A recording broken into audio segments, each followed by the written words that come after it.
Assalamualaikum warahmatullahi wabarakatuh. Salam sejahtera untuk kita semua. Bapak Rianto selaku pengampu mata kuliah Sistem Informasi yang saya hormati, serta rekan-rekan semuanya yang saya cintai. Di sini kami akan membahas mengenai tugas UAS, yaitu mengenai pengembangan sistem point of sale dan service pada bengkel mudah abadi motor. Sebelum pembahasan, izinkan saya untuk memperkenalkan kelompok terlebih dahulu. Kelompok kami beranggotakan saya, Giuseppe Anjana, lalu ada Ali Putri Rahmat yang diketuai oleh Andika.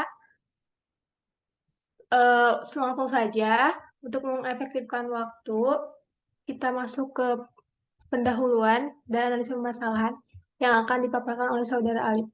Kepada Saudara Alif, silakan. Ya, terima kasih saudara moderator yang telah mengizinkan saya menceritakan perkembangan teknologi informasi saat ini menjadi berupa banyak minimal sebagian besar pekerjaan manusia yang perlunya dilakukan secara manual. Jika kemudian teknologi informasi, semua pekerjaan manusia sekarang dapat dilakukan secara otomatis. Mudah Abadi Motor adalah perusahaan yang bergerak di bidang produk dan jasa, menyediakan berbagai macam spare part motor dan menyediakan servis bermacam motor yang besar. Dan Mudah Abadi Motor beralamat di Jalan Raya Kelapa Genap, RT2 RW1, Desa Kelapa Genap, Kecamatan Cikarang, Desa Kusumaja, Provinsi Jawa Barat, yang dikelola oleh Bapak Dirjen. Bengkel ini belum memiliki aplikasi yang dapat mengelola data transaksi keluar dan masuk barang. Juga belum memiliki aplikasi booking service sehingga masih dilakukan secara manual. Sekarang itu, untuk membantu mengelola data transaksi dan booking service lewat aplikasi diperlukan alat yang handphone dan sumber daya manusia yang mengoperasikannya. Analisis permasalahan. Permasalahan sebelum adanya sistem yaitu yang pertama, tidak adanya sistem terkomputerisasi. Yang kedua, masalah ketersediaan stok barang tidak teratur. Yang ketiga, proses pencatatan manual tanpa adanya sistem pos yang terkomputerisasi, bengkel harus mengandalkan pencatatan manual. Yang keempat, sistem bengkel mengalami kesulitan dalam mengelola persediaan sisi cadangan dan komponen yang diperlukan untuk pelayanan dan perbaikan. Yang kelima, proses penjadwalan pekerjaan tidak efisien. Oleh itu, perlu dilakukan pengembangan sistem point of sale atau POS dan servis yang terkomputerisasi dan terintegrasi dengan pengelolaan data yang memadai di bengkel mudah abadi motor. Mungkin cukup sekian jawaban dari saya kembalikan ke moderator. Baik, terima kasih kepada Alif yang telah memaparkan materinya. Selanjutnya, mengenai abstrak dari as is dan to be beserta swimlane yang akan dipaparkan oleh saya sendiri. Proses as is, abstraksi sistem saat ini, yaitu yang pertama, pelanggan datang ke bengkel membawa kendaraan dan memberikan informasi tentang masalah kendaraannya. Kemudian, pegawai bengkel mencatat informasi secara manual menggunakan formulir atau buku catatan. Yang ketiga, pegawai bengkel menanyakan informasi tentang ganti spare part atau tidak kepada pelanggan. Jika ganti, konfirmasi harga spare part, dan jika tidak, maka langsung diperbaiki tanpa ganti spare part. Selanjutnya, pegawai bengkel melakukan perbaikan sesuai dengan informasi yang dicatat. Setelah selesai melakukan perbaikan, pegawai bengkel memberikan laporan tentang biaya spare part dan biaya servis. Lalu kasir menghitung dan membuat tagihan secara manual dalam bentuk nota pembelian. Pelanggan menerima tagihan dan membayar tagihan secara tunai ataupun menggunakan kartu kredit atau debit. Yang terakhir, kasir menerima pembayaran dari pelanggan tersebut. Untuk diagram swimlane-nya tercantum seperti yang ada di layar. Selanjutnya yaitu next.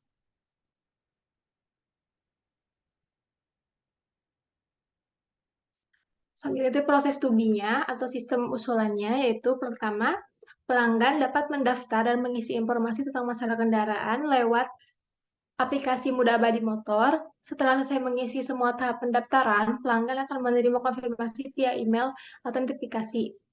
Pelanggan tinggal langsung datang ke bengkel dan menunjukkan bukti pendaftaran ke admin. Lalu admin mengkonfirmasi pelanggan dan mencocokkan data pelanggan dengan kendaraan yang telah didaftarkan. Setelah dikonfirmasi admin, pegawai akan melakukan perbaikan sesuai dengan informasi yang sudah diisi pelanggan di aplikasi. Setelah selesai melakukan perbaikan, kemudian pegawai membuat laporan informasi perbaikan. Lalu admin menerima laporan perbaikan dan menginputkan ke sistem pos untuk membuat tagihan yang akan diberikan ke pelanggan.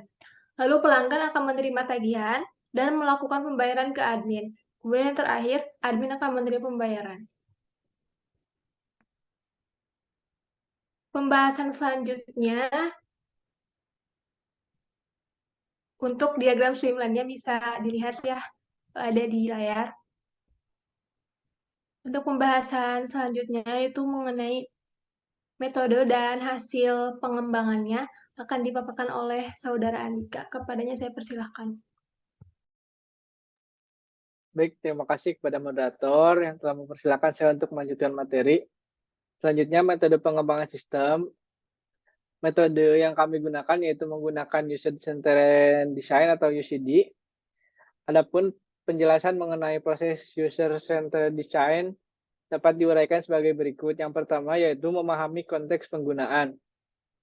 Langkah pertama dalam UCD adalah pemahaman terhadap situasi penggunaan sistem, termasuk siapa yang akan menggunakan aplikasi ini, tujuan penggunaannya apa, dan kondisi penggunaan aplikasi tersebut. Yang kedua, menentukan kebutuhan pengguna. Setelah desainer memahami konteks penggunaan, langkah selanjutnya adalah menentukan kebutuhan pengguna. Pada tahap ini, desainer harus dapat mengidentifikasi kebutuhan pengguna bisnis dan target yang ingin dicapai.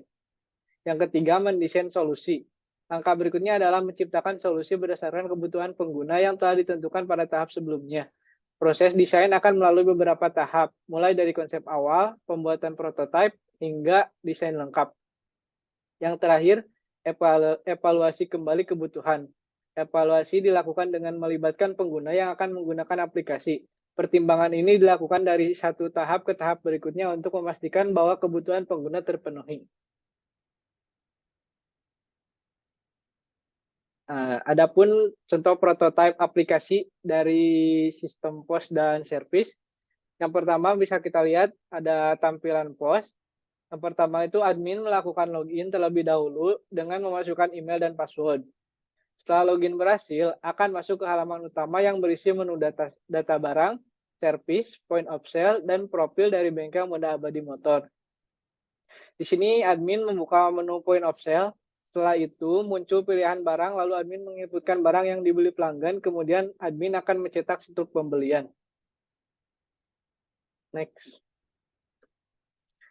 Selanjutnya ada booking service yang akan dibuka oleh si pelanggan. Yang pertama itu pelanggan melakukan login terlebih dahulu. Apabila sudah mempunyai akun, pelanggan tinggal memasukkan username dan passwordnya. Apabila belum mempunyai akun, pelanggan bisa mengklik daftar. Kemudian pelanggan akan diarahkan ke halaman utama. Di halaman utama terdapat menu booking service, profil pengguna, layanan 24 jam, dan menu lokasi bengkel. Di sini pelanggan memilih menu booking service, lalu memilih ganti ban. Selanjutnya pelanggan memasukkan informasi kendaraan seperti merek motor, plat motor, dan pilih ban pada menu ganti ban. Kemudian pelanggan melakukan konfirmasi kendaraannya, lalu klik order. Setelah itu akan muncul tampilan ganti ban berhasil di booking. Maka order berhasil dan jadwal servis akan otomatis masuk ke email pelanggan. Sekian pembahasan dari saya kembalikan ke moderator. Baik, terima kasih kepada Andika yang memaparkan materinya. Selanjutnya masuk ke kesimpulan. Kesimpulannya yaitu aplikasi ini memudahkan admin dalam proses pencatatan keuangan dan bukti pembelian atau pembayaran. Selanjutnya, aplikasi ini juga membantu pelanggan dalam melakukan booking servis motor secara online. Lalu aplikasi ini dapat memberikan informasi jadwal booking servis secara online. Untuk sarannya, dikembangkan lagi ke dalam aplikasi berbasis website dan memaksimalkan fitur-fitur yang sudah ada serta menambah fitur lainnya. Mungkin sekian presentasi dari kelompok kami. Mohon maaf bila ada kesalahan. Terima kasih atas perhatiannya. Wassalamualaikum warahmatullahi wabarakatuh.